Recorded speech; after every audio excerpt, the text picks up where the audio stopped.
In this video, I'm going to show you how to play some games using Monopoly and build some math skills at the same time. So the first thing you'll want to do, of course, is sort your money into stacks so that all of your different bills are together. And I missed 20 there.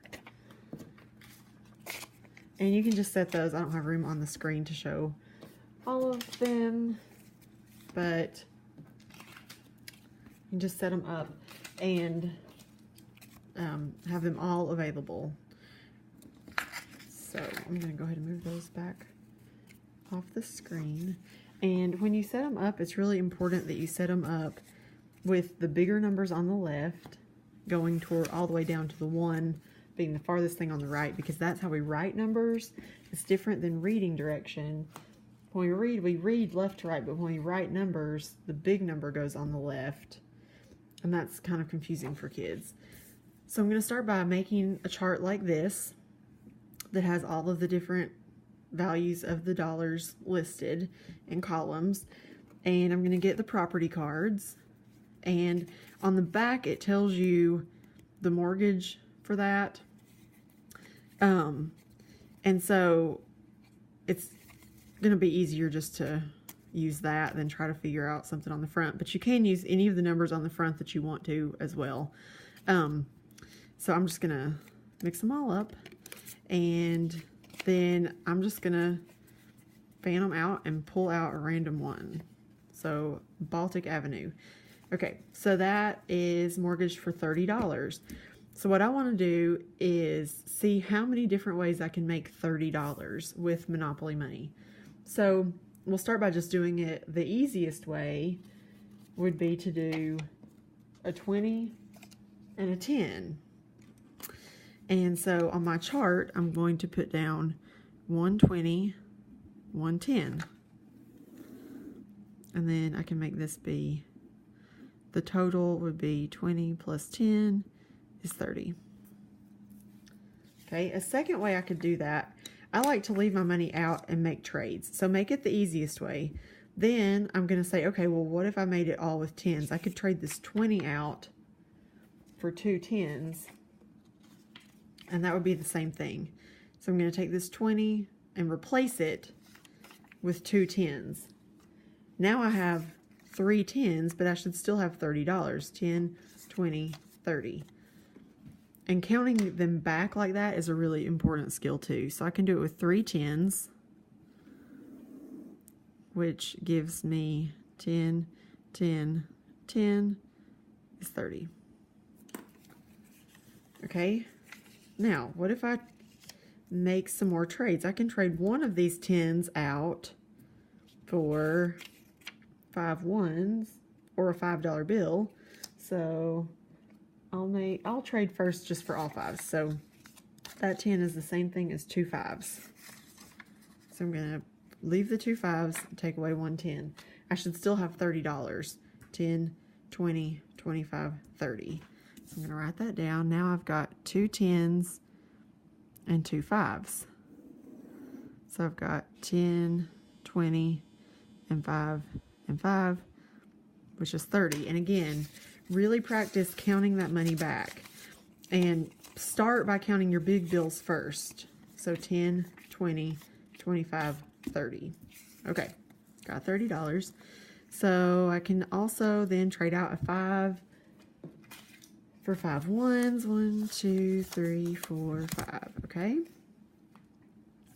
So I can do, I still have 2 10s, 1 5, 5 1s. So 10, 10, 5, and then 5 1s. So I could list 1, 2, 3, 4, 5 if I wanted to. And now let's practice counting that back from the biggest bill to the smallest bill. 10, 20, 25, 26, 27, 28, 29, 30.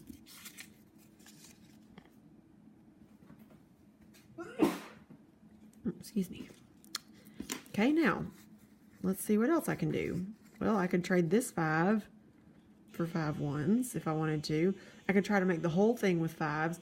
You've got tons of options. Just keep making trades until you can't make any more trades.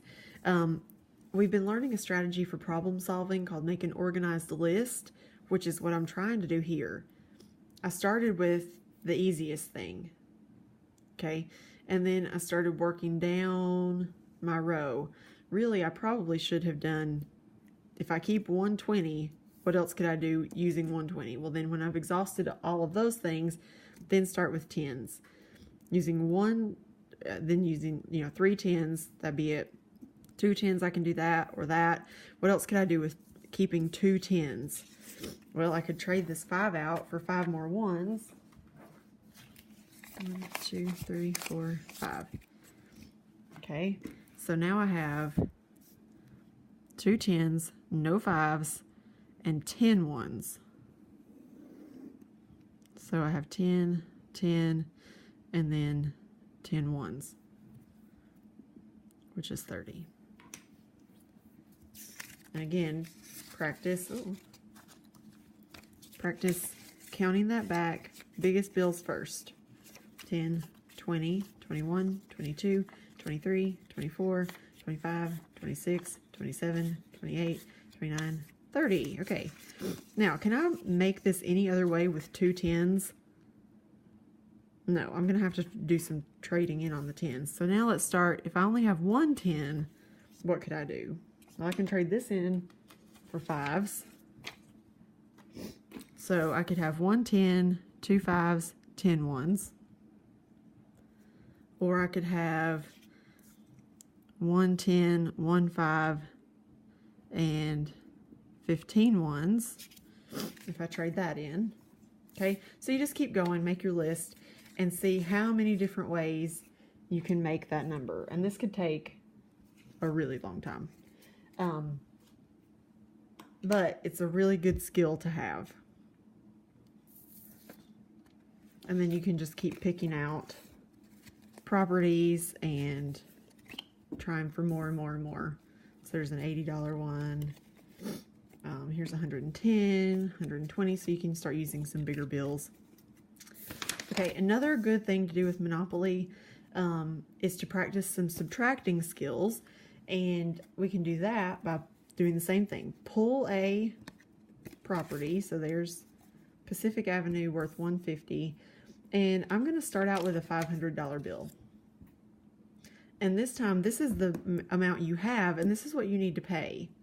So you're going to see what the change would be. And this is a really good skill for everybody to know, is how to count change. So if I give someone a $500 bill and I only owe them $150, then you start with $150 and then you start counting back the change to them until you get to $500. Just like we learned with subtracting on a number line. You're going to start at $150 and you're going to add on and count back some number until you get to 500. And you're just going to make small jumps all the way through. So 150, I want to get to a friendly number. I'm going to give them a $50 bill. So that makes, they gave me 150. That makes 200, 300, 400, 500. So their change would be 350. But it's just the practice of, okay, I'm at 150, count 50 more. That puts me at 200, and then count 100 more. That puts me at 300, plus 100 more puts me at 400, plus 100 more puts me at 500. And just that process of changing money, counting out change, and being able to count money in general. So Monopoly is a great game, and I'm sure that you guys can come up with lots of other things to do with Monopoly money, and adding and subtracting especially. But kids love it because money is a skill everybody is going to need for your entire life. And, you know, cash, I feel like, is kind of going by the wayside, but you still want to know you know, in general, if you have $500 in your bank account and you pay somebody $150, how much are you going to have left? And putting the small number in your head and counting on is a really important strategy to be able to do. So let's practice one more. Let's go with a smaller one. Okay, this time I pulled out one that's worth 70. Let's say that I had $100. Okay, so I need to give 70 and I have 100. So I'm going to start 70 and start counting up to 100. So 70, 80, 90, 100. So the change would be $30. Or I could say, okay, 70, 80, and I know that 80 plus 20 would get me to 100, so that's another way to make $30.